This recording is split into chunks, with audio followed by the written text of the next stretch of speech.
What's going on, everyone? Jeremy here from The Quartering. I hope you're having an absolutely wonderful day.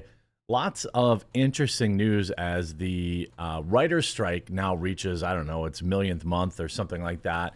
You know, and legitimately, admittedly, I've had to pivot a little bit and been looking for different types of content to cover. Actually, I'd be extremely thankful if you left comments in the comment section down below about maybe stuff you'd like to see me cover a little bit more of during the writer's strike, because, you know, dunking on woke Hollywood trash is kind of a staple of this channel. But nonetheless, there's some new interesting information on Disney and how terrible Disney Plus is, and just how desperate they are in terms of getting out from underneath the massive debt of many failing arms of their company. Turns out Disney Plus is really not good at putting out good programming, and we're going to talk about that after a quick word from this video sponsor. Huge shout out to this video sponsor, Antelope Hill Publishing. Antelope Hill Publishing is America's leading publisher of dissident books. Their eclectic catalog includes Lord Miles's memoir of his first trip to Afghanistan during the Taliban takeover, Raw Egg Nationalist book, Eggs Benedict Option, his Raw Egg Cookbook, and his Man's World annual magazines, and an anonymous J6 prisoner's political analysis of the government that betrayed him entitled The American Regime. They've also published historical books from time periods such as World War II, the Spanish Civil War, many of which were previously unavailable in English, such as Leon Degrelle's The Burning Souls. The goal of Antelope Hill is to ensure that books of historic, cultural, and political value are preserved, made readily accessible and easily affordable so that history, facts, and ideas cannot be censored by corporations or governments. Whether you count yourself a political dissident, a student of history, a connoisseur of philosophy, or an enthusiast of exciting and thought-provoking fiction, you owe it to yourself to check out their catalog at antelopehillpublishing.com and use promo code QUARTERING10, one word, to get 10% off your total purchase. Go check them out, support the channel, and support a great sponsor. Now let's start with a chat about their stock, which is down 30% in the last year. Market starting to think, is Disney stock poised to turn the corner anytime soon? Because really, they're talking about selling everything off. Here's an article from last night. Disney is in talks to sell off ABC Network and its local TV stations to broadcaster Nexstar, which owns News Nation. Disney has had exploratory talks about selling ABC Network and regional TV stations to Nexstar Media Group, the local station operator that owns News Nation, according to multiple sources. Discussions come after Disney CEO Bob Iger said in July that the company could sell off some of its traditional TV assets, which have struggled for years due to the rise of streaming services. Two sources confirmed the talks to Reuters, with one saying that Nexstar's interest is preliminary and may not actually lead to any kind of a deal. Disney's ABC comprises a national television network and 8 regional stations. It also has affiliate agreements with 240 local TV stations, reaching almost all United States televisions. Nexstar has 200 owned or partnered stations in 116 markets and over 2/3 of the U.S. population, as well as TV networks like the CW, News Nation. It has a market value of $5.25 billion. This is on the heels of yet another rumor of, Disney selling outright to Apple because they just need to get out from underneath and then lease back their licensing, like give everything up to Apple, for example, then lease back the IPs on various characters or things of that nature so the park could still function. And part of the, another interesting twist is apparently Disney Plus is absolutely terrible at actually putting out good programming. I know, you're probably shocked to hear that, with great banger shows like She-Hulk and, what's his name? Really the only thing that Disney Plus has going for it in terms of original programming is whenever a brand new show launches, there's always a lot of hype around it because people are normal humans. Normal humans get sucked into hype. I do too. Does anybody even talk about The Mandalorian anymore? Does anybody even talk about any of these shows that are in their second seasons? Nobody's watching Miss Marvel. Loki is probably the only one that I ever see any buzz around. Certainly She-Hulk from a dunking perspective. But it turns out that the Disney Plus is terrible at new programming. One of the biggest complaints about the world of streaming is that so many shows are canceled, often after just a single season in the past year. Dude, Netflix is one of the worst. They had the new series from the people that did Dark, which was on a ship. They canceled that after one season. Archive 88 or Archive 81 or whatever it was. They canceled a lot. Criminal Mindhunters, I think, or something like that. Anyway, there are many shows canceled, often in a single season. Disney has been ruthless in how many shows it has canceled, as across its linear networks and streaming services, there have been hundreds of cancellations.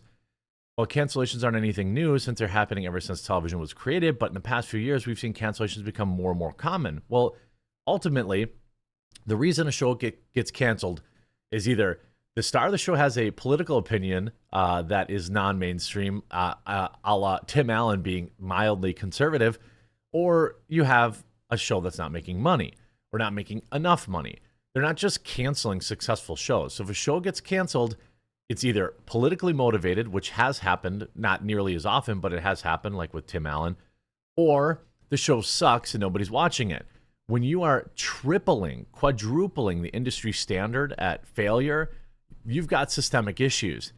The biggest reason for this is due to the dramatic shift in how streaming services went from trying to get as many subs as possible by using original programming to pull people in, to suddenly being forced to focus on profitability when the streaming bubble burst and Wall Street started demanding results.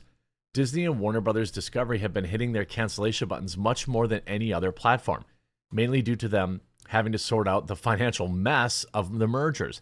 Disney with 20th Century Fox and Warner with Discovery. Both studios went on a purge, wiping out billions of dollars worth of original programming, but not just as canceling shows, but by completely removing them as an impairment charge, as an asset they viewed as no longer valuable.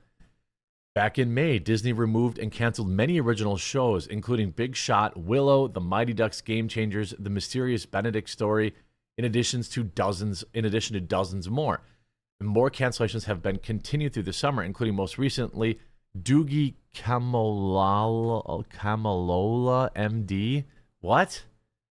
Doogie Camaloa MD? Did they try to reboot and race swap Doogie Howser? Is that what that is? I just can't figure out why these shows keep getting canceled. I don't understand it. Are all these people racist?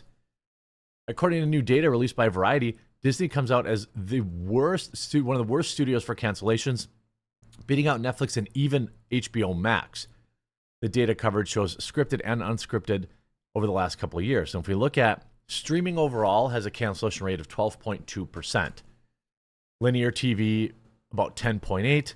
Broadcast TV at 26.6%. That's extremely high. Max, HBO Max at 26.9%, and Disney Plus 21.1%. I mean, you have Hulu at 15%, which is actually pretty high too. This is, if you view these numbers, view them as failure rates, essentially.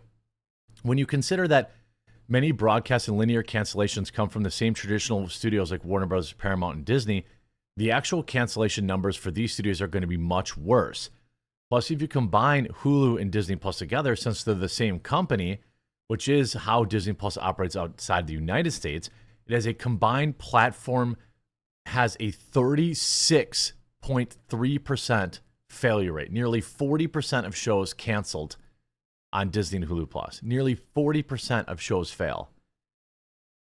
Generally, the data has shown that most cancellations of shows happen after the first season, since this is when series are considered a hit or flop. If a show hasn't pulled in enough viewers, studios will generally look to cut their losses and move on to the next project, rather than continue to invest in something that isn't clicking with audiences. With social media, more people are now aware of cancellations than any time before, but also with Disney and Warner Brothers axing huge numbers of failed originals to balance the books, the number of cancellations is much higher this year, following the return of CEO Bob Iger, blah, blah, blah, blah, blah. So nearly 40% of all shows that Disney puts out get canceled. 40%. It's almost like they don't know what people want. It's almost like people signed up for them. Here's why everyone signed up for a lot of these new streaming services is because you used to get it all on Netflix, mostly, or Hulu. And at first you needed only Netflix, you got almost everything. Then it was like, oh, Hulu for the TV shows. Cool, Netflix and Hulu. But then Disney Plus took like The Simpsons off. Other they took the Peacock, took their NBC took their shows off. They wanted Friends off there, and then you had to take Seinfeld or whatever. All the shows that people watch moved to these original streaming services, forcing people to sign up for them. But what happens is they only rewatch old episodes of Friends every once in a while, or Seinfeld every once in a while. So they end up canceling. So the only way they can keep people there is with new programming, which they are completely incapable of doing.